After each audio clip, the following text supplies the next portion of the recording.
Welcome to Samba Samba. Enjoy the video. In this video, I will explain how to make strawberry sorbet without a blender. Making delicious sorbet at home is easier than you think, even without fancy gadgets. We'll start by gathering just 3 simple ingredients: fresh strawberries, granulated sugar, and water. You'll also need a few basic kitchen tools like a saucepan, a potato masher, and a shallow freezer-safe container.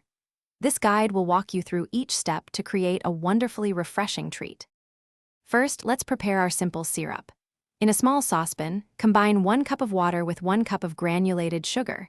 Heat this mixture over medium-low heat, stirring occasionally until all the sugar crystals have completely dissolved. This creates a sweet base for our sorbet.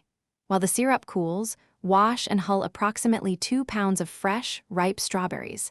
Ensure they are clean and ready for the next step.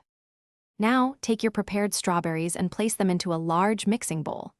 Using a potato masher, thoroughly mash the strawberries until they reach a mostly smooth consistency.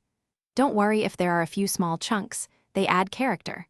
Once the simple syrup has cooled, stir it into the mashed strawberries until well combined. Pour this mixture into a shallow, freezer-safe dish and place it in the freezer for about 2 hours. After 2 hours, remove the partially frozen sorbet from the freezer. It will be firm around the edges but still soft in the center. Scrape the mixture into a bowl and use your potato masher or a sturdy whisk to vigorously mash and stir it. This breaks up ice crystals, creating a smoother texture. Return the sorbet to the freezer for another 2 to 3 hours or until firm. Then, scoop and enjoy your delicious, homemade strawberry sorbet. Thanks for watching. Consider subscribing if we helped you.